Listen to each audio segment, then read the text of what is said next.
Hindi ko alam kung bakit ako narito. Sa isang simbahan na puno ng mga bulaklak, may mga tao na nakangiti, may mga musika na tila nagbabadya ng isang masayang wakas.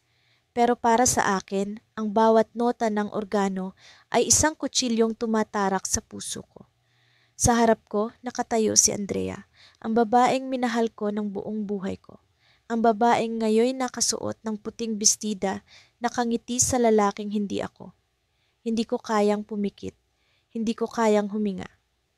Sa bawat hakbang niya papunta sa altar, parang may kung anong bagay ang humihilas sa akin. Pilit akong tinutulak palabas. Pero hindi ako aalis, hindi ko siya basta-basta bibitawan. Nagsimula ang lahat 1 taon na ang nakaraan. Sa isang maliit na kafe sa gilid ng kalsada, nakilala ko si Andrea.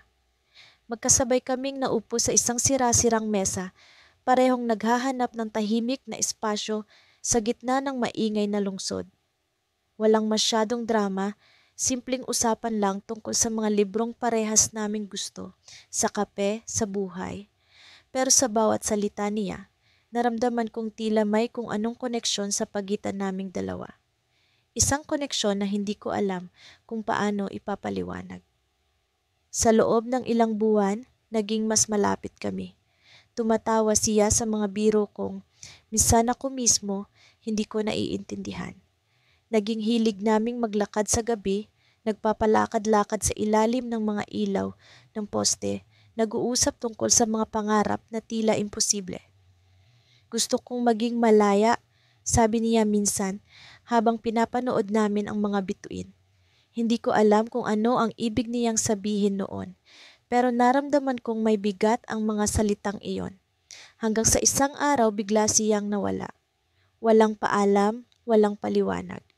Tumawag ako, nag-text, nagpunta pa nga sa cafe na paborito niya. Pero wala, parang bula siyang naglaho. At sa bawat araw na lumipas, naramdaman kong unti-unting nawawala ang isang bahagi ng sarili ko. At ngayon, narito ako, pinapanood siyang ikasal sa ibang lalaki. Hindi ko alam kung paano nangyari ito. Hindi ko alam kung bakit siya bumalik at kung bakit hindi niya ako kinausap. Ang alam ko lang, mali ito. Hindi siya masaya. Nakikita ko iyon sa mga mata niya. Nakikita ko iyon sa paraan ng kanyang pagtawa na pilit. Habang naglalakad siya papunta sa altar, hindi ko maiwasang bumalik sa lahat ng alaala namin. Ang mga ngiti niya, ang mga yakap niya, ang mga salitang binitiwan niya na tila musika sa pandinig ko. Hindi ba niya naaalala ang lahat ng iyon? Hindi ba niya nararamdaman ang sakit ng paglayo ng walang paliwanag? Ang mga kamay ko'y nanginginig, ang puso ko'y kumakabog ng parang tambol. Hindi ko alam kung anong gagawin ko. Nakaupo ako sa likuran, nakatago sa mga bulaklak at mga tao.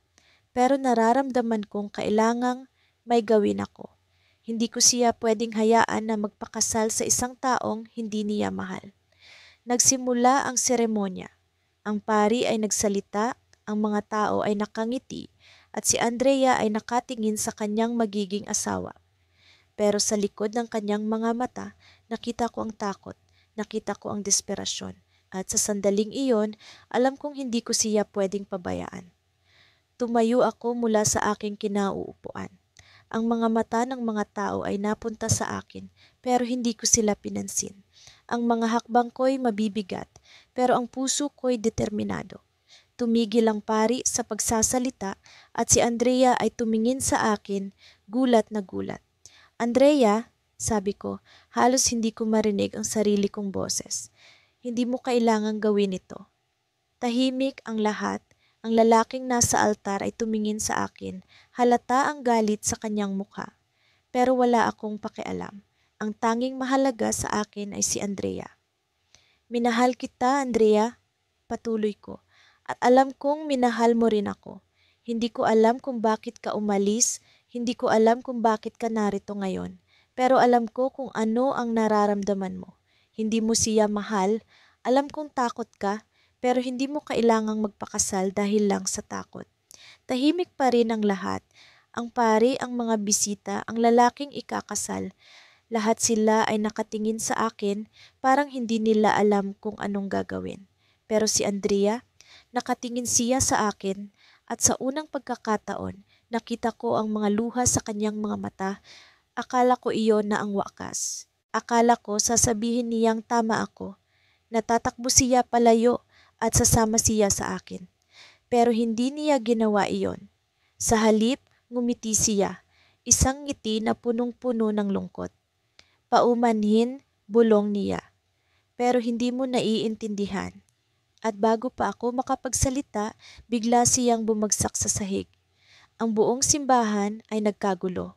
Ang mga tao ay tumayo, ang pari ay tumawag ng tulong. At ako'y nakatayo lang, hindi makapaniwala sa nangyari.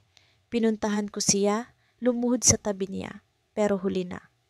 Ang huli niyang mga salita ay bumulong sa akin, mahina at puno ng sakit. Hindi ito tungkol sa pagmamahal, kundi sa kaligtasan. Nasa harapan ko ang pintuang kahoy ng bahay ni Alina. Tumitibok ang puso kong parang tambol, ang bawat hakbang ko'y parang isang huling laban sa isang digmaang alam kong maaaring hindi ko mapanalunan. Sa loob ng bahay na iyon, naroon siya, ang babaeng minahal ko sa lahat ng paraang kaya ko. Ang babaeng magpapakasal na sa iba bukas. Hindi ko alam kung paano ako nakarating dito. Pero narito ako, dala ang lahat ng tapang at takot na kaya kong buhatin. Huminga ako ng malalim bago kumatok. 1, 2, 3 katok, walang sagot. Tahimik ang paligid maliban sa mahihinang tunog ng kuliglig sa gabi. Nakaramdam ako ng panlalamig sa dibdib pero hindi ako papayag na dito lang magtatapos ang lahat. Alam kong mali ito pero mas mali ang manahimik habang pinapanood kong mawala ang taong mahal ko nang walang laban. Luminga ako sa paligid. Bukas ang maliit na bintana sa gilid ng bahay, sapat para makita ang loob. Sumilip ako ng dahan-dahan. Doon ko siya nakita. Si Alina, nakaupo sa sahig, nakayuko, hawak ang isang puting tela na tila bahagi ng kanyang damit pangkasal. Ang mukha niya ay puno ng lungkot, malayo sa ngiti niyang dati kong sinasamba. May luhang dumaloy sa kanyang pisngi at ang sakit na naramdaman ko sa dibdib ay mas matindi kaysa dati. Ano ang iniiyakan niya? Hindi ba't ito ang araw na dapat niyang ikatuwa? Sinubukan kong tawagin siya. Alina, mahina kong bulong, sapat para marinig niya mula sa bintana. Napaangat ang kanyang ulo at nang makita niya ako, nanlaki ang kanyang mga mata. Sa isang iglap, tumayo siya at lumapit sa bintana. Binuksan ito ng mas malaki ang kanyang mga kamay nanginginig. Anong ginagawa mo rito? Tanong niya, halos hindi makatingin ng diretso sa akin. Alina, hindi ko kayang hindi gawin ito. Kailangan kitang kausapin. Kailangan kong malaman kung mahal mo pa ako. Sagot ko, diretso, ang boses ko puno ng pagmamakaawa. Hindi ko na kayang magpigil. Alam kong may panganib, pero ang puso ko ang nag-utos sa akin na huwag sumuko. Napatingin siya sa likuran niya, tila natatakot na may makakita sa amin. Hindi mo dapat ginagawa ito. Bukas na ang kasal, tapos na tayo, tapos na ang lahat, sagot niya, pero hindi ko naramdaman ang tiyak sa boses niya. May basag sa kanyang mga salita, may puwang na tila may itinatago. Kung tapos na, bakit ka umiiyak? Tanong ko. Hindi ko siya binitawan ng tingin. Gusto kong marinig ang katotohanan mula sa kanya, kahit masakit. Sabihin mo sa akin, Alina, mahal mo ba siya? Mahal mo ba ang lalaking pakakasalan mo? Hindi siya sumagot agad. Nakatingin lang siya sa akin, tila pinipilit ang sarili na magbigay ng sagot na hindi niya maibigay. Ang katahimikan niya ang nagbigay sa akin ng pag-asa, kahit pa alam kong maaaring mali ang iniisip ko. Sa wakas, nagsalita siya, mahina, halos isang bulong. Hindi ko siya mahal gaya ng pagmamahal ko sa'yo. Ang mga salitang iyon ay parang kidlat na tumama sa akin. Hindi ko alam kung matutuwa ako o mas magagalit. Kung ganon, bakit mo siya pakakasalan? Alina, hindi mo kailangang gawin ito. Tumakas tayo. Umalis tayo rito. Hindi pa huli ang lahat. Umiling siya, ang mga luha umaagos na sa kanyang mga mata. Hindi mo naiintindihan, hindi ito tungkol sa pagmamahal. May mga bagay na mas malaki kaysa sayo. Sa akin, sa atin. Hindi ko magagawa ang gusto ko lang. May mga pangakong kailangang tuparin, may mga pamilyang kailangang protektahan. Anong sinasabi mo? Tanong ko, mas lalong nalilito. Hindi kita naiintindihan. Ano ang dahilan? Sabihin mo sa akin. Bago siya muling makasagot, biglang bumukas ang pintuan ng bahay. Isang lalaking matangkad, matipuno at mukhang galit ang pumasok. Siya ang lalaking pakakasalan ni Alina, si Greg. Ang tingin niya sa akin ay parang apoy na gustong lumamon sa akin. Anong ginagawa mo rito? Tanong niya. Ang boses niya mabigat, puno ng galit. Hindi ako matras. Kaibigan ako ni Alina. Gusto ko lang siyang makita. Sagot ko. Pero alam kong hindi siya maniniwala. Lumapit siya kay Alina. Hinawakan ang braso nito ng mahigpit at tumingin sa akin. Umalis ka na bago pa kita paalisin ng hindi maganda. Hindi ko alam kung saan ko nakuha ang lakas pero hindi ako umalis. Hindi mo siya mahal, sabi ko, diretso, at hindi ka niya mahal. Napangisi si Greg pero ang nangiti niya ay puno ng pananakot. Hindi mo alam ang sinasabi mo, bata. Pakakasalan niya ako dahil iyon ang tama. Hindi lahat ng bagay tungkol sa pagmamahal. Tandaan mo iyan. Hindi ko na napigilan ang sarili ko. Alina, sumama ka sa akin. Kung hindi mo siya mahal, bakit mo pa siya pakakasalan? Hindi mo kailangang gawin ito. Bago pa siya makasagot, biglang lumapit si Greg sa akin. Ang kamao niya nakataas, handang manuntok. Pero bago tumama ang suntok, may isang boses mula sa likuran ang nagpatigil sa lahat. Huwag kang gagalaw, Greg. Lahat kami napatingin. Sa pintuan nakatayo ang isang matandang babae, si Tita Marina, ang ina ni Alina. Ang mukha niya ay puno ng galit, pero higit sa lahat, may lungkot sa kanyang mga mata. Sabihin mo sa kanila ang totoo, Greg.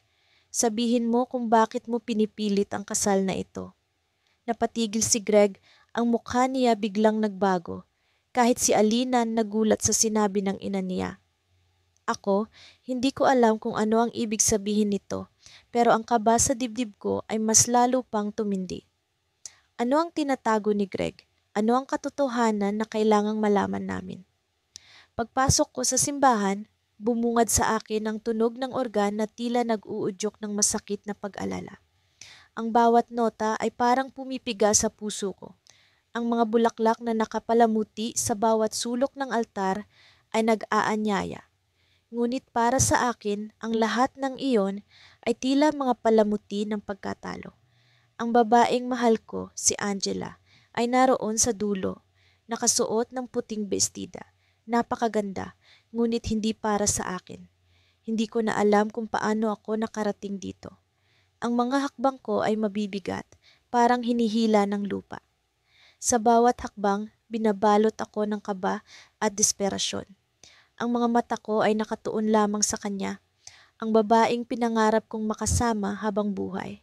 Ang babaeng hindi ko kayang bitawan kahit pa alam kong siya ay nasa araw ng kanyang kasal. Ang mga tao sa paligid ay nakangiti, tila walang alam sa kung ano ang nararamdaman ko. May iilan na tumingin sa direksyon ko, nagtataka siguro kung sino ang lalaking nakatayo sa likuran, hindi inaasahan. Ngunit wala akong pakialam. Ang tanging mahalaga ay si Angela at ang pagkakataong maipaglaban siya. Nagsimula ang seremonya. Sa bawat salitang binibigkas ng pari, pakiramdam ko ay unti-unti akong nilulunod. Ang boses ni Angela tuwing sumasagot siya ay tila kutsilyong tumatama sa dibdib ko. Hindi ko siya pwedeng hayaang magpakasal, hindi ko pwedeng hayaang magtapos ang lahat ng ganito. Pero paano? Paano ko gagawin ito nang hindi ko siya tuluyang mawala? Lumapit ang groom sa altar. Si Gerald, ang lalaking magpapakasal kay Angela. Hindi siya masama, hindi ko maitatanggi iyon. Mayaman, maginoo, kaibig-ibig. Pero alam ko sa puso ko, Hindi niya kayang mahalin si Angela ng tulad ng pagmamahal ko. Parang apoy ang damdamin ko. Masakit sa laman pero hindi ko kayang pigilan. Habang naglalakad si Angela papunta sa altar, humigpit ang pagkakakuyom ko sa upuan. Ang bawat hakbang niya ay parang martilyo sa puso ko. Mula sa likod, natanaw ko ang bahagyang pagngiti niya kay Gerald. Pero sa likod ng ngiti na iyon, ramdam ko ang alinlangan. Hindi ko alam kung ilusyon lang ba ito o tunay. Pero alam ko, may bahagi ng puso niya na para sa akin. Nagdesisyon ako. Hindi ako maaaring manatiling tahimik. Tumayo ako, mabilis ngunit maingat, at nagsimulang lumapit sa altar. Hindi ko na naririnig ang organ, ang boses ng pari, o ang bulungan ng mga tao. Ang mundo ko ay parang naglaho. Puro si Angela na lang ang nasa isip ko. Sa bawat hakbang ko, ramdam ko ang mga mata ng lahat, ngunit hindi ko iyon ininda. Ang tanging mahalaga ay siya.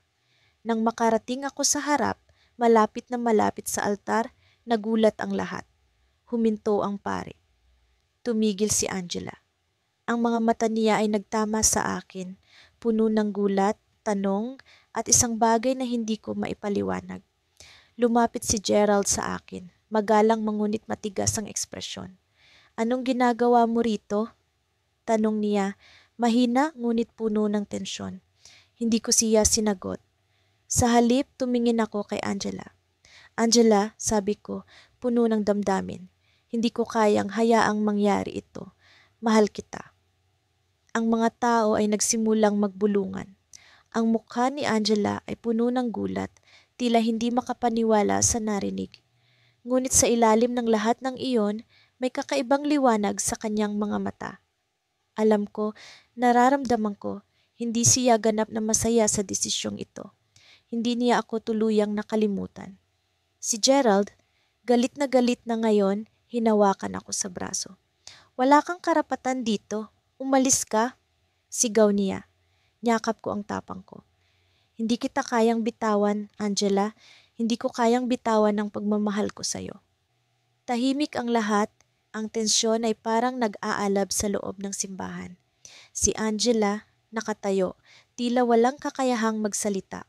Ngunit biglang tumulo ang luha sa kanyang mga mata, bumuka ang kanyang bibig. Gusto ko lang maging masaya. Bulong niya mahina ngunit malinaw. Napatigil si Gerald. Napatigil ang lahat ng mata ay nasa kanya, hinihintay ang susunod niyang sasabihin. Ngunit bago pa niya maipagpatuloy, biglang bumukas ang pintuan ng simbahan. Isang matandang babae nakasuot ng itim ang pumasok. Ang mga mata niya ay puno ng galit at sa kanyang kamay ay hawak ang isang envelope.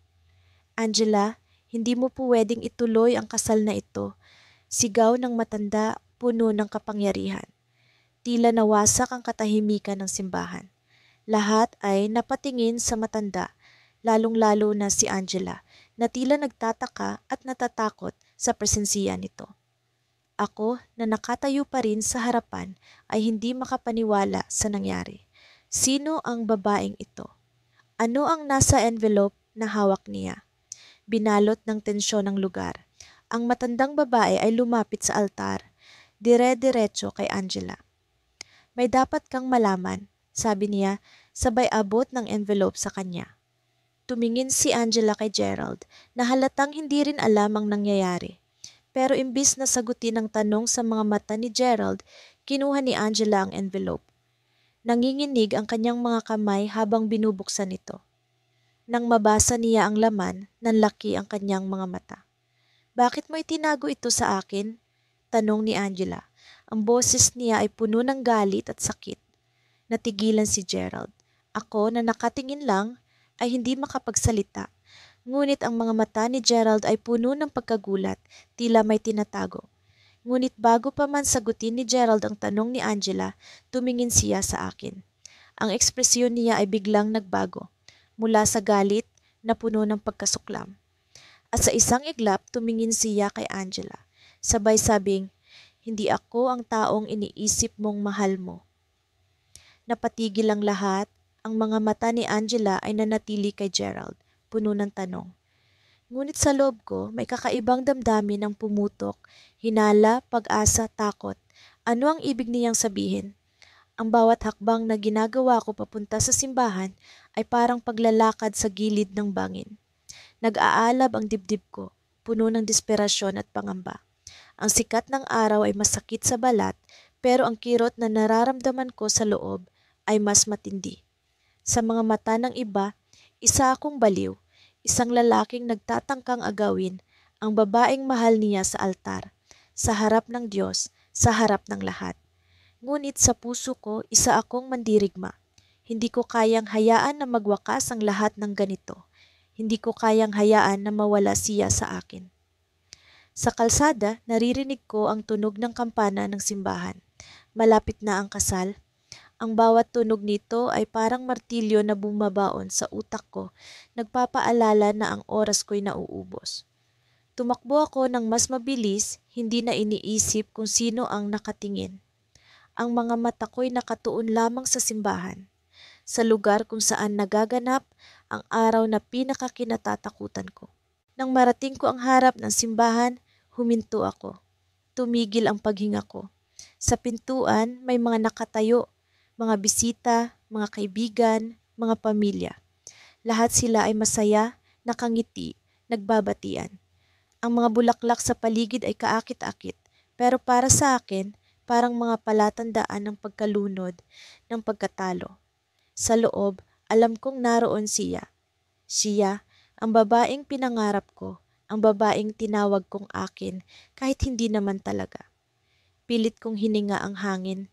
Kailangan kong humakbang. Kailangan kong gawin ito. Pero paano? Paano ko haharapin ang lahat ng tao sa loob? Paano ko ituturo ang pagmamahal ko sa kanya na parang tama ang ginagawa ko? Paano ko siya kukumbisihing tumakas sa akin ngayon sa mismong araw ng kasal niya?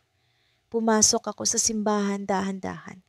Ang malamig na simoy ng hangin mula sa loob ay dumampi sa balat ko, pero hindi nito naibsan ang init sa dibdib ko. Sa harap, nakita ko siya. Nakaputi, napakaganda, parang anghel. Ang kanyang nangiti ay para sa lalaking nasa tabi niya, ang lalaking nakatayo sa altar. Hindi ako ang lalaking iyon. Hindi ako ang pinili niya. Pinilit kong pigilan ang yabag ng mga paa ko. Ang bawat hakbang ay parang dagundong sa pandinig ko kahit gaano ko kabagal. Hindi ko maalis ang mga mata ko sa kanya. Ang kanyang mga mata ay kumikislap, pero ang kislap na iyon ay hindi para sa akin, para sa ibang tao, para sa lalaking hindi ako. Pumuwesto ako sa likuran, hindi napansin ng karamihan. Ang mga tao ay nakatuon sa seremonya, sa mga salitang binibigkas ng pari. Ang oras ay tila bumagal, ang bawat segundo ay parang isang siglo. Sa loob-loob ko, may digmaan. May boses na nagsasabi sa akin na umalis na, natanggapin ang pagkatalo. Pero may mas malakas na boses na sumisigaw. Hindi pa tapos, lumaban ka. Nang sinabi ng pari ang mga salitang, kung may sinumang tututol sa pag-iisang dibdib ng dalawang ito, magsalita na ngayon o tumahimik magpakailanman, naramdaman kong bumilis ang tibok ng puso ko. Ito na ang pagkakataon ko. Pero natatakot ako. Paano kung mali ang ginagawa ko? Paano kung masaktan siya? Paano kung masira ang lahat? Tumayo ako. Narinig ko ang mga tao sa likod ko na nagbulungan. Ang bawat mata ay tumingin sa akin, parang mga ilaw na tumutok sa isang kriminal. Ang pari ay huminto, ang kasintahan niya ay tumingin sa akin, ang babaeng mahal ko ay napalingon. Ang bawat segundo ay parang isang pelikula, isang eksenang hindi ko kayang balikan, isang sandaling walang rewind. Sandali lang, sabi ko, halos hindi ko narinig ang sarili ko. Pero ang iba narinig nila. Ang mga bulong ay naging mas malakas, ang tensyon sa paligid ay naramdaman ko sa hangin. May sasabihin ako, ang mga mata niya ay nakatuon sa akin, puno ng pagtataka. Ang lalaking nasa tabi niya ay tila nanigas, parang hindi alam ang gagawin. Ang pari ay naghintay, ang mga bisita ay nag-abang, at ako ang nasa gitna ng lahat ng ito, isang taong puno ng takot at pag-asa. Bakit mo ako iniwan? Tanong ko, halos pabulong, pero sapat na para marinig ng lahat. Ang tanong na iyon ay parang dagok, hindi lang sa kanya kundi sa akin din. Hindi ko alam kung bakit ko ito sinabi, pero sa sandaling iyon, wala na akong pakialam. Ang puso ko ang nagsalita, hindi ang utak. Hindi siya sumagot. Ang mga mata niya ay puno ng luha, pero hindi siya nagsalita. Ang lalaking nasa tabi niya ay tumingin sa kanya, tila naghihintay ng paliwanag. Ang mga bisita ay nagkatinginan, hindi alam kung ano ang gagawin. Lumapit ako, dahan-dahan. Ang bawat hakbang ay parang patak ng ulan sa isang bagyo. Mabagal pero nakakaubos ng lakas. Nang marating ko siya, tumigil ako. Mahal kita, sabi ko, diretso, walang pag-aalinlangan. Hindi ko kayang hayaan na magpakasal ka nang hindi mo alam kung gaano kita kamahal. Ang mga luha sa kanyang mga mata ay tuluyan nang bumagsak. Pero bago pa man siya makapagsalita, narinig ko ang tunog ng sirena mula sa labas. Lahat ay napalingon, ang tensyon ay napalitan ng pag-aalala. May mga pulis sa labas at ang mga bisita ay nagbulungan muli, mas malakas kaysa kanina. Ang lalaking nasa tabi niya ay lumapit sa akin, galit. Anong ginagawa mo dito? Tanong niya, ang mga kamao niya ay nakahanda. Pero bago pa man siya makagalaw, isang pulis ang pumasok sa simbahan, hawak ang radyo. Pasensya na, sabi ng pulis, pero may emergency. Ang babaeng ikakasal ay hinahanap ng isang taong nasa kabilang bayan, sugatan at nasa ospital. Napatingin kami lahat sa kanya. Ako, ang lalaking nasa tabi niya, ang pari, ang mga bisita. Ang babaeng mahal ko ay napako ang tingin sa pulis at sa wakas nagsalita siya. Sino ang naghahanap sa akin? Ngunit bago pa man masagot, narinig ko ang pangalan. Isang pangalan na hindi akin. Isa pang pangalan na tumuldok sa lahat ng inaasahan ko. At doon, bigla kong naisip. Hindi ako ang sagot sa tanong niya. Hindi ako ang hinihintay niya. Ngunit sino? Pagdating ko sa simbahan, bumungad sa akin ang tanawin na tila isang bangungot. Mga bulaklak na nagkalat sa marmol na sahig. Mga tao na nakaayos sa kanilang pinakamagagarang kasuotan.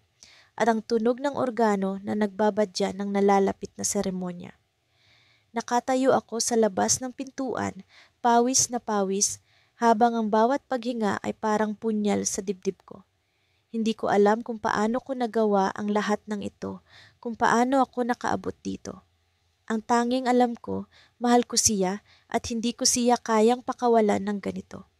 Pumasok ako sa loob ng simbahan, punong-puno ng kaba. Ang bawat hakbang ko ay parang martilyo sa lupa. Pinilit kong magmukhang kalmado, ngunit parang naririnig ko ang tibok ng puso ko sa buong paligid. Sa harapan, nakita ko siya. Si Angela. Suot niya ang kanyang puting trahe de boda. Para siyang diwata, ngunit ang nangiti niya ay pilit, hindi totoo. Alam ko yon. Alam ko ang bawat kurba ng kanyang mukha, bawat galaw ng kanyang labi. Hindi niya ito ginusto. Hindi niya ito pinili. Sinubukan kong maghanap ng tamang pagkakataon, ng tamang sandali. Ang mga mata ko'y naglakbay sa paligid.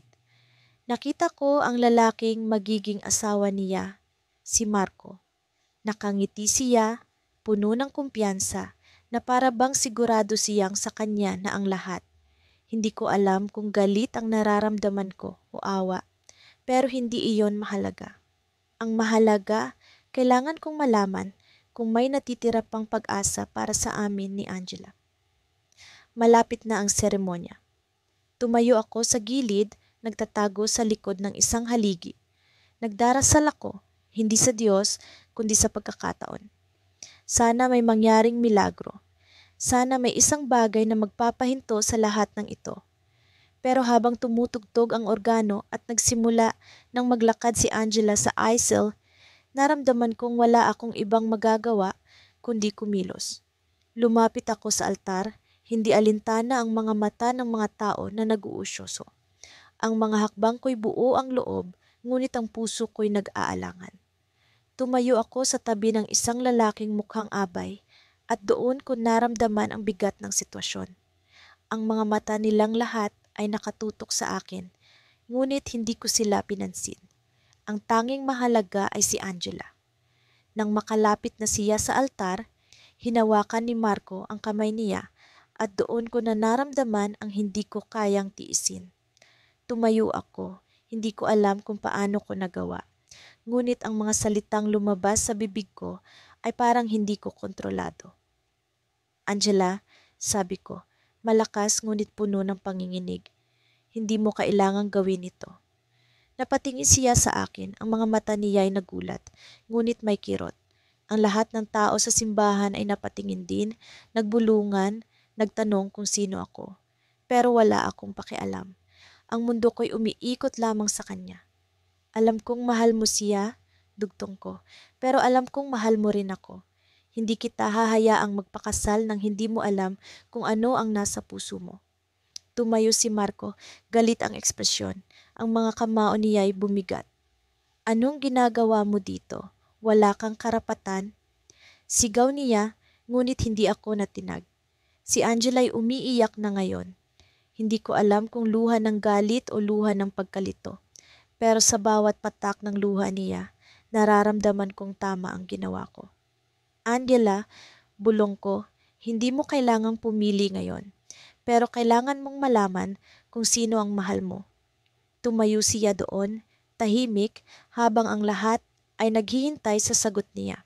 Pero bago siya makapagsalita, biglang may sumabog na tunog mula sa labas ng simbahan, parang isang kotse na bumangga. Ang lahat ay napalingon at ang seremonya ay biglang natigil.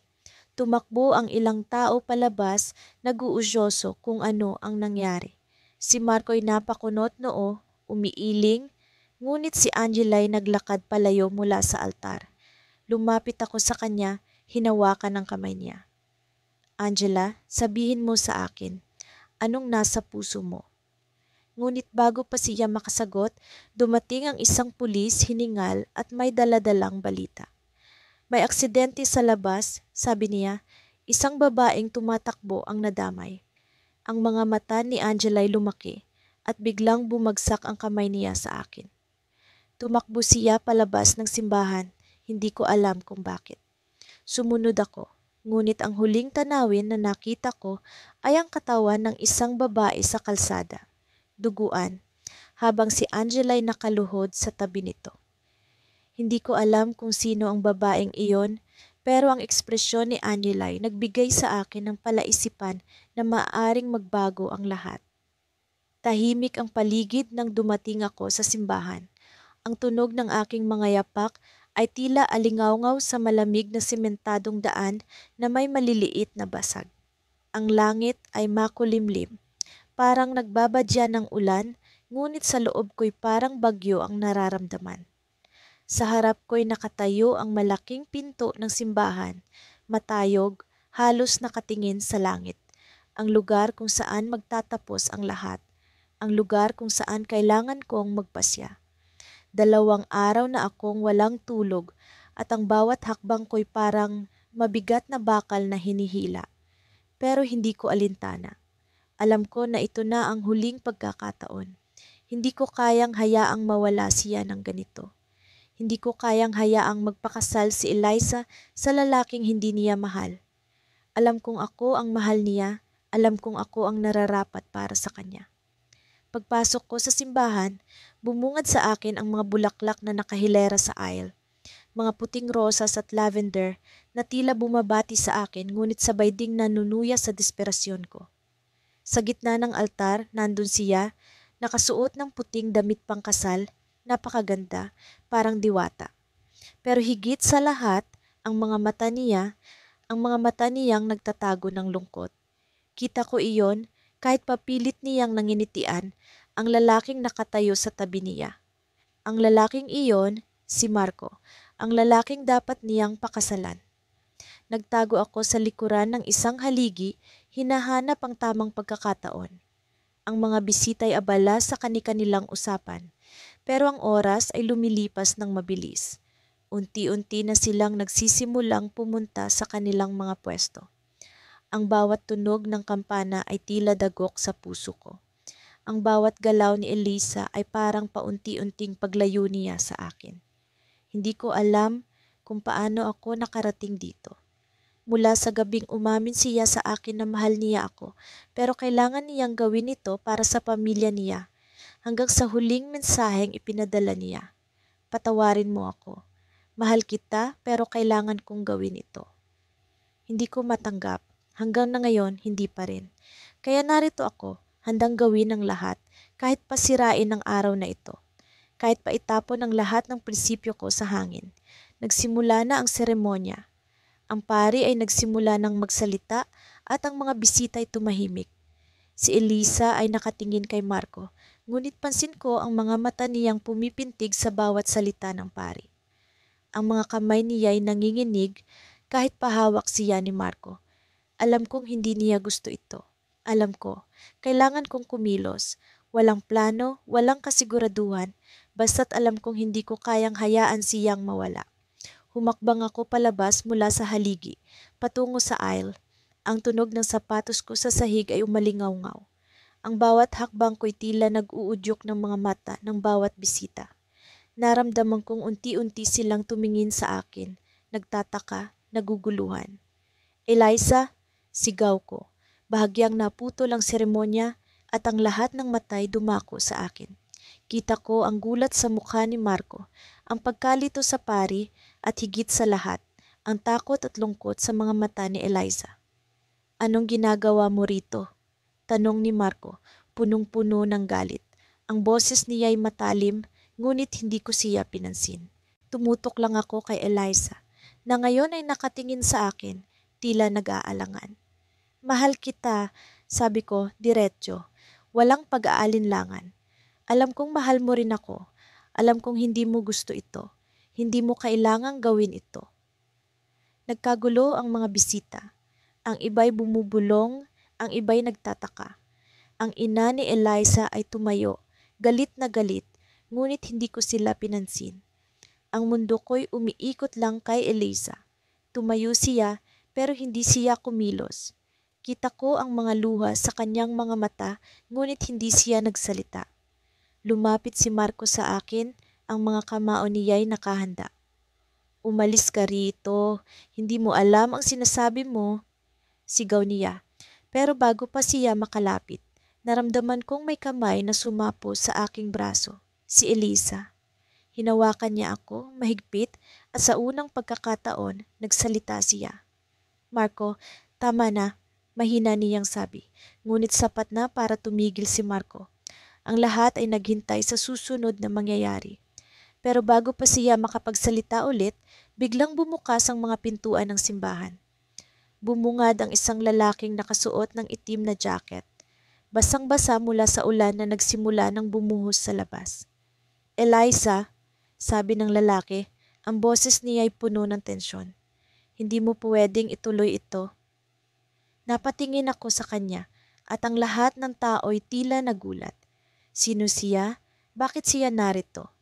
Pero bago ko pa masagot ang tanong sa isipan ko, bigla akong natigilan nang makita ko ang mukha ni Eliza. Hindi ito takot, hindi ito lungkot, hindi ito galit. Sa halip, ang mga mata niya ay nagningning sa paraang hindi ko pa nakikita. Ang nangiti niya ay banayad, puno ng emosyon. Steven? Bulong niya, halos hindi ko marinig. Steven? Sino si Steven? At sa sandaling iyon, naramdaman kong bumagsak ang mundo ko. Ang mga hakbang ko ay parang bomba ng pulso.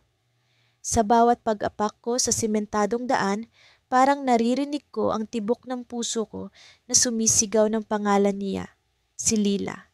Sa isip ko, paulit-ulit kong binabalikan ang huling beses na nagkita kami. Ang nangiti niyang pilit, ang mata niyang tila may luhang itinatago, at ang mga salitang binitiwan niya. Hindi lahat ng pagmamahal natutupad, Nate. Pero paano ko siya kayang bitawan? Paano ko siya hahayaang magpakasal sa isang lalaking alam kong hindi niya mahal? Ang oras ay nagmamadali at ang araw ng kasal niya ay ngayon na. Hindi ko na iniintindi kung ano ang mangyayari sa amin. Ang mahalaga, makarating ako sa simbahan bago siya magsabi ng, "Oh." Huminto ako sa isang traffic light na tila walang balak magpalit ng berde. Ang mga sasakyan sa harap ko ay hindi gumagalaw at ang tunog ng mga busina ay nagtatambol sa pandinig ko. Nakatingin ako sa relo ko. 2 oras na lang bago magsimula ang seremonya. Sumilip ako sa likod ng sasakyan, pilit hinahanap ang puwang na maaaring daanan. Sa huli, wala akong nagawa kundi bumaba mula sa kotse at tumakbo. Habang tinatahak ang masikip na kalsada, naririnig ko ang mga sasakyan, mga taong naglalakad at ang ingay ng lungsod. Ngunit sa gitna ng lahat ng iyon, isa lang ang nasa isip ko, ang mukha ni Lila. Ang bawat hakbang ay tila isang laban ng pag-asa at desperasyon. Ang pawis ko ay dumadaloy sa noo ko. Ang hininga ko ay nagiging mabigat, ngunit hindi ko ininda ang pagod. Ang puso ko ang nagtutulak sa akin, ang pagmamahal ko ang nag-uudyok. Nakita ko ang simbahan mula sa malayo. Ang malaking pintuan nito ay nakabukas at ang tunog ng mga kampana ay nagbigay ng babala. Malapit na ang seremonya. Tumakbo ako ng mas mabilis, halos hindi ko na maramdaman ang mga paa ko. Nang makalapit na ako sa bakuran, nakita ko ang mga tao, ang mga bisita, ang mga bulaklak na nakapalibot at si Lila. Nakatayo siya sa gilid ng pintuan, suot ang puting bestida na tila ginawa para sa isang anghel. Huminto ang mundo ko. Sa isang iglap, lahat ng ingay ay nawala at siya lang ang natira. Ang buhok niya ay hinipan ng hangin, ang mukha niya ay nagliliwanag sa ilalim ng araw. Ngunit sa likod ng kagandahan niyang iyon, nakita ko ang bigat ng kanyang damdamin. Alam kong hindi siya masaya. Alam kong nasa loob niya ang parehong tanong na bumabagabag sa akin. Bakit hindi tayo? Nilapitan ko siya. Hindi ko alam kung paano ko siya haharapin, pero alam ko na hindi ko na kayang magpigil. Nang magtama ang mga mata namin, para kaming parehong napako.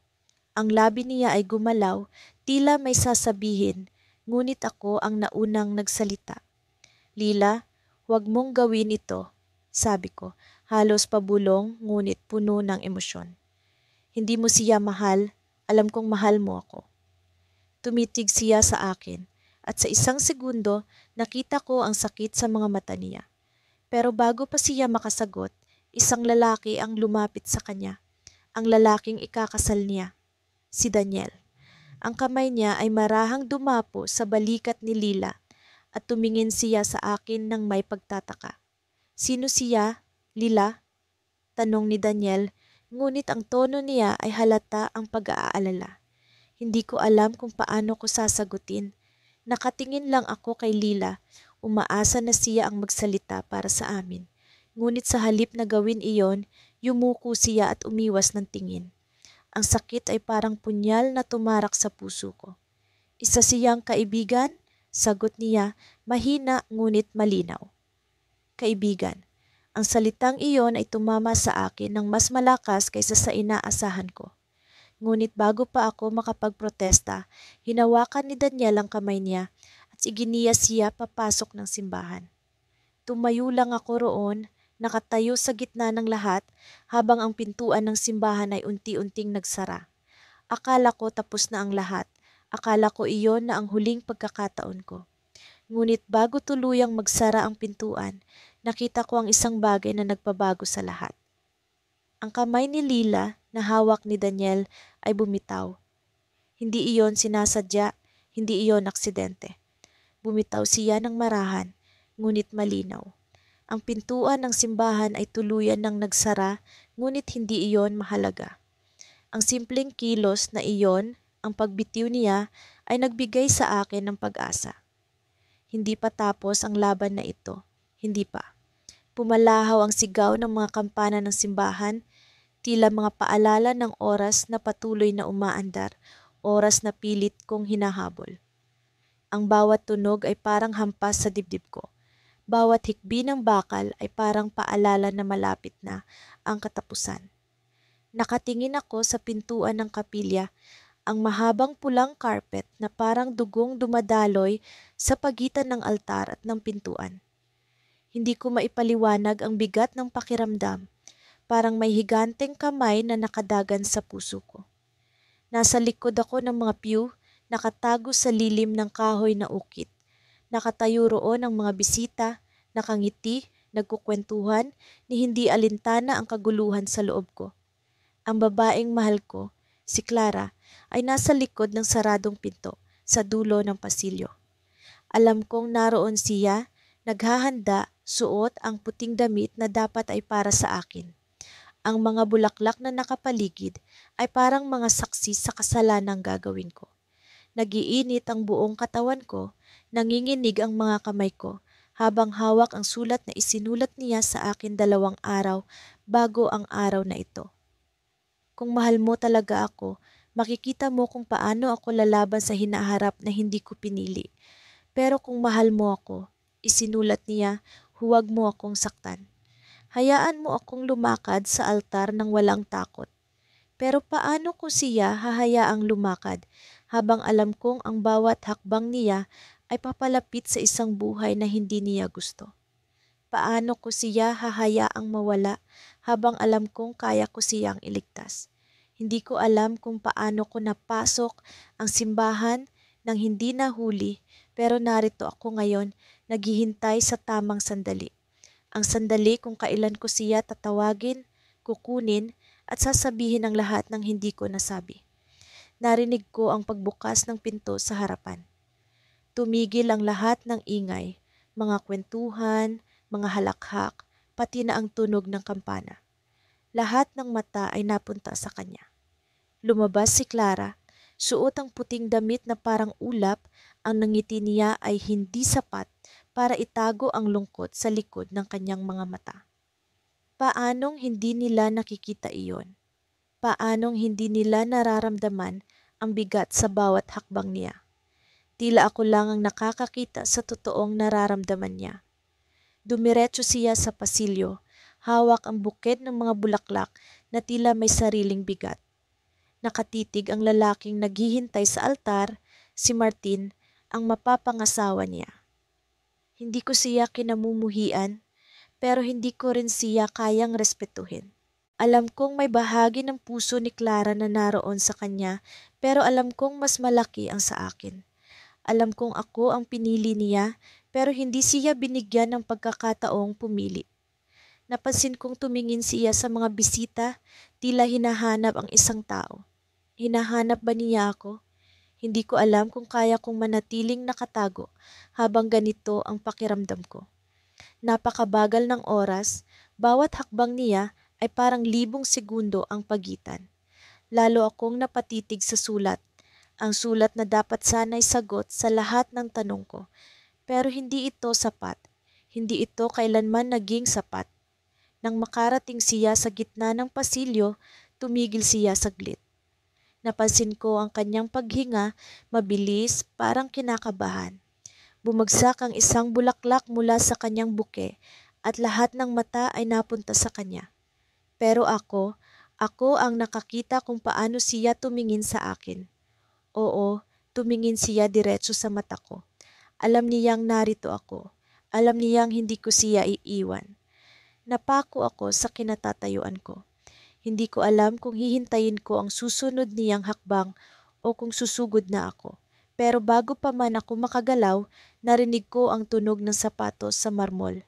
Tumigil ang lahat, tumingin ako sa gilid, at dumating ang isang taong hindi ko inaasahan, ang dating kasintahan ni Clara, si Daniel. Clara, sigaw niya, ang tinig niya ay punong-puno ng desperasyon, parang basag na salamin. Napatingin si Clara sa kanya, ang mga mata niya ay nanlaki. Hindi ko alam kung galit o takot ang naramdaman niya, pero alam kong may bahagi ng puso niya na bumalik sa nakaraan. Anong ginagawa mo rito? Tanong ni Clara, ang boses niya ay nanginginig. Ito ang tanong ko sa iyo, sagot ni Daniel. Ang bawat salita ay punong-puno ng tensyon. Bakit ka nagpapakasal sa lalaking hindi mo mahal? Nagulantang ang lahat ng tao. Ang mga bisita ay nagbulungan, nagtanong, nagulat. Ako, napatitig ako sa kanila, hindi makapaniwala sa nangyayari.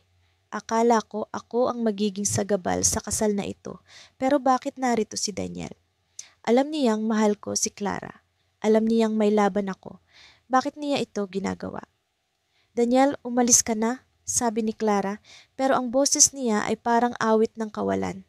Hindi ko alam kung gusto ba niyang umalis si Daniel o kung gusto niya itong manatili. Hindi ko rin alam kung anong gagawin ko. Pero bago pa ako makapagsalita o makagalaw, lumingon si Daniel sa akin. Ikaw ang dahilan kung bakit siya hindi mapakali, hindi ba? Tanong niya, diretsong tumingin sa akin. Ikaw ang dahilan kung bakit siya umiiyak sa gabi. Hindi ko alam kung paano ako sasagot. Ang buong simbahan ay tila naipit sa tensyon. Ang lalaking nasa altar, si Martin, ay unti-unting naglakad palapit. Ang mukha niya ay puno ng galit. Si Clara nakatayo sa gitna, parang prinsesa sa gitna ng digmaan. Anong ginagawa mo rito? Tanong ni Martin kay Daniel, pero ang boses niya ay tila patalim na nakadiretso sa akin. Hindi ko alam kung paano ko hahawakan ang sandaling ito. Pero bago pa man ako makagalaw, naramdaman ko ang malamig na bakal sa likod ng aking balikat. Isang kamay ang humawak sa akin, mahigpit, parang hindi ako papayagang makawala. Sumama ka sa amin, sabi ng boses sa likod ko. Nilingon ko ang lalaki, isang pulis. Hindi ko na alam kung paano ako nakarating sa simbahan. Pakiramdam ko, binuhat ako ng hangin, sinundan ng bawat tibok ng puso ko na parang umuugong na kampana sa loob ng dibdib ko. Sa labas, nagkalat ang mga bulaklak, ang mga petalyang rosas na tila nagbubunyi sa araw na ito. Pero sa akin, ang bawat hakbang ay parang martilyo sa bakal, mabigat, masakit, umaalingaw-ngaw. Sa loob, punong-puno ang mga upuan. Mga bisita, pamilya, kaibigan. Lahat nakangiti, lahat masaya. Ang bawat tao ay tila walang kamalay-malay sa bagyong dala ko. Diri-diretso ang tingin ko sa altar at doon nakita ko siya. Nakaputing bestida, mukhang isang diwata na bumaba mula sa langit. Ang buhok niyang kayumanggi ay banayad na nakalugay at ang mata niya, Diyos ko, ang mata niya. Nagniningning pero hindi ko mawari kung dahil sa pagmamahal o dahil sa pilit ng ngiti. Katabi niya ang lalaking walang karapatang tumayo roon. Nakasuot siya ng itim na tuksedo, may kumpiyansa sa tindig pero para sa akin isa siyang magnanakaw. Magnanakaw ng pangarap, ng puso, ng kinabukasan na dapat sa amin. Hindi ko mapigilan ang init na bumalot sa akin habang nakatitig sa kanilang dalawa. Isang bagay ang sigurado, hindi ako aalis dito nang hindi lumalaban. Humakbang ako palapit. Hindi ko na naririnig ang kanta ng organ, ang bulong-bulungan ng mga tao, ang sermon ng pari. Ang tanging naririnig ko ay ang sarili kong mga yabag, ang sarili kong galit, ang sarili kong takot.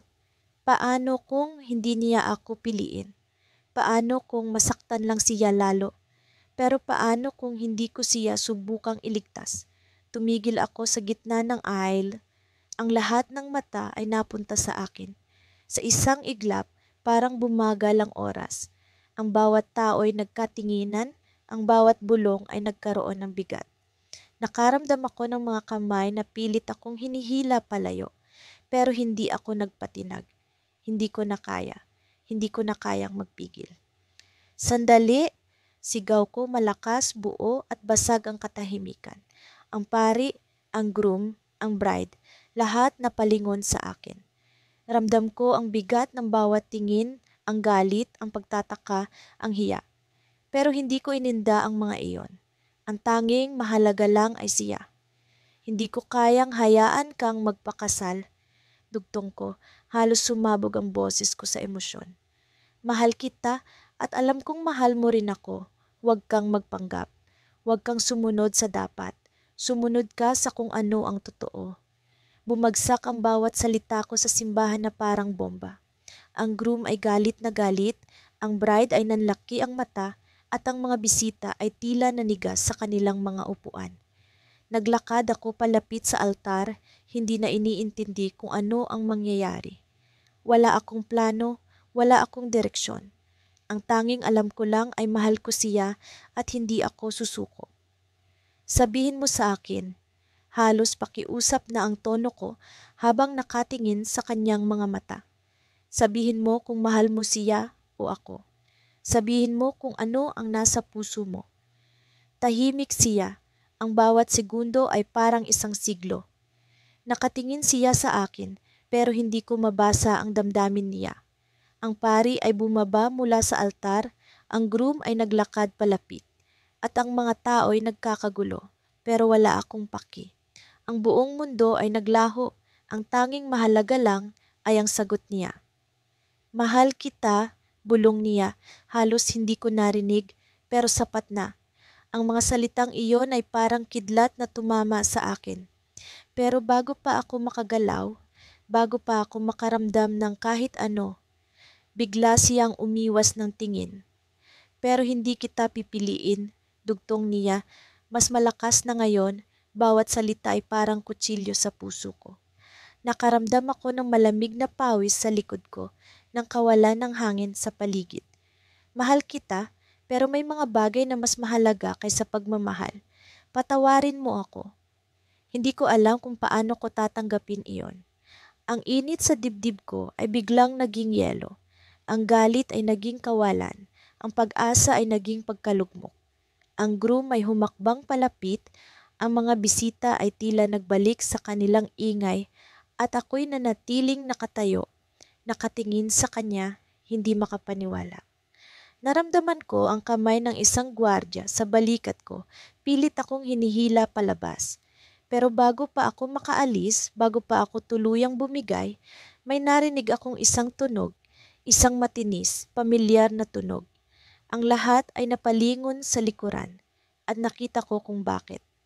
May isang lalaki sa pintuan ng simbahan, hindi ko kilala, basang-basa sa ulan, nakasuot ng lumang jacket. Ang mga mata niya ay diretso sa bright at ang pagkakahawak niya sa bulaklak ay nanginginig. Hindi mo siya pipiliin dahil mahal mo siya, sabi niya, mas malakas kaysa sa boses ko kanina. Pero paano kung pipiliin mo ako? Hindi ko alam kung sino siya, hindi ko alam kung bakit siya naroon. Pero ang isang bagay ay malinaw, hindi ako ang hinahanap niya. Ang puso ko ay parang tambol na walang tigil sa pagtibok habang nagmamadali akong tumakbo papunta sa simbahan. Ang ulan ay bumuhos ng bigla, ngunit hindi ko alintana ang lamig na dumadampi sa aking balat. Ang bawat patak ng ulan ay tila mga luha ng langit na sumasalamin sa lungkot at desperasyon na nararamdaman ko. Ang mga sapatos ko ay lumulubog sa putik, ngunit wala akong pakialam. Hindi ko hahayaang matapos ang araw na ito nang hindi ko siya nakikita. Hindi ko hahayaang ikasal siya sa ibang lalaki. Sa bawat hakbang ko, bumabalik sa akin ang mga alaala namin ni Freya.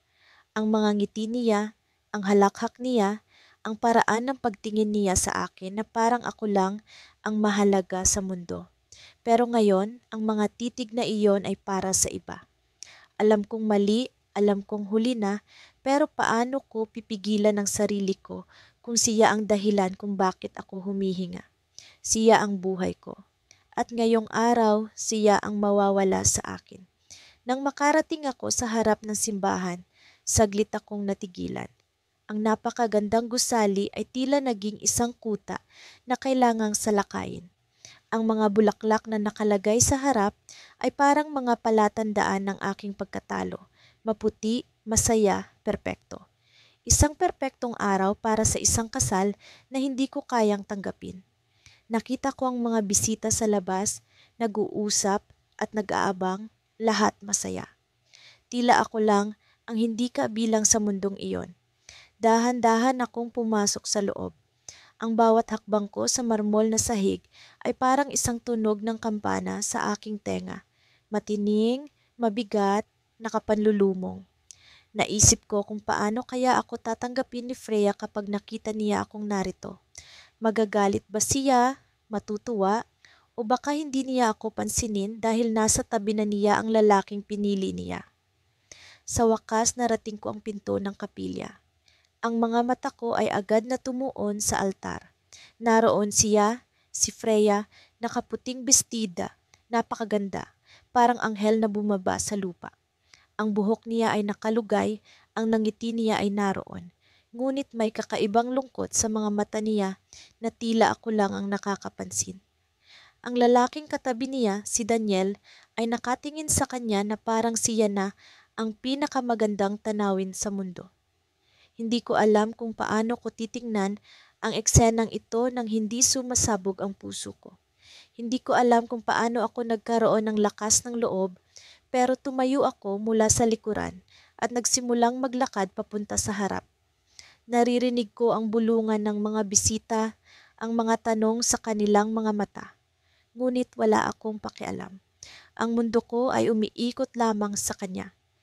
Ang bawat hakbang ko ay parang isang laban na hindi ko alam kung mananalo ako. Nang makalapit ako sa altar, narinig ko ang pari na nagsimulang magtanong. Ikaw ba, Daniel, ay tinatanggap si Freya bilang iyong asawa? Narinig ko ang sagot ni Daniel, ngunit nawala ito sa hangin. Ang tanging naririnig ko ay ang tibok ng puso ko. Ang sunod na tanong ng pari ay tumunog at naramdaman ko ang pagkalas ng kontrol sa sarili ko. Ikaw ba, Freya, ay tinatanggap si Daniel bilang iyong asawa? Tumayo ako ng mas malapit, halos nasa likod na nila. Nakita ko kung paano tumingin si Freya sa akin.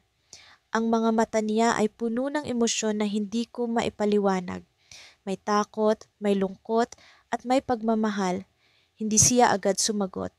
Ang katahimikan sa loob ng simbahan ay parang isang nakabibinging sigaw. Freya, sigaw ko, hindi ko na napigilan. Huwag mo siyang piliin. Nagulat ang lahat. Ang mga bisita ay tumayo, ang pari ay natigilan, at si Daniel ay galit na tumingin sa akin. Ngunit ang tanging mahalaga sa akin ay si Freya. Lumapit ako sa kanya, hinawakan ang kamay niya, at tumingin diretso sa kanyang mga mata. Hindi mo kailangang gawin ito, sabi ko, humihingal. Hindi mo kailangang piliin siya kung ang puso mo ay para sa akin. Alam kong mali ang lahat ng ito, pero Freya, mahal kita at alam kong mahal mo rin ako. Hindi siya nagsalita. Naramdaman ko ang pag-init ng kanyang kamay sa ilalim ng aking palad. Ngunit bago pa siya makapagsalita, narinig ko ang boses ni Daniel. Anong ginagawa mo dito? Sino ka para sirain ang araw namin? Galit niyang sabi. Tumayo siya at hinila si Freya palayo sa akin. Ngunit hindi siya kumilos, hindi siya lumayo. Freya, sabihin mo sa kanya, sigaw ni Daniel, puno ng pagkasuklam. At doon, sa harap ng lahat, sa harap ng Diyos mismo, narinig ko ang sagot ni Freya. Hindi kita kayang piliin, Daniel.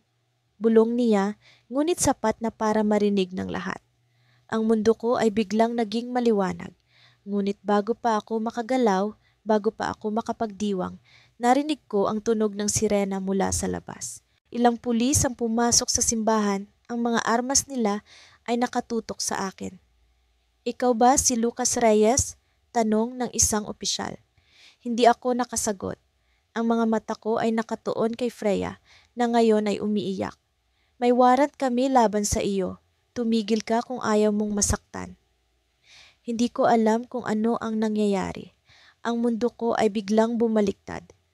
Napatingin ako kay Freya, ngunit bago ko pa siya malapitan, naramdaman ko ang malamig na bakal ng posa sa aking mga kamay. Lucas, sigaw ni Freya, ngunit huli na. Hinila ako palabas ng mga pulis, ang ulan ay bumuhos muli.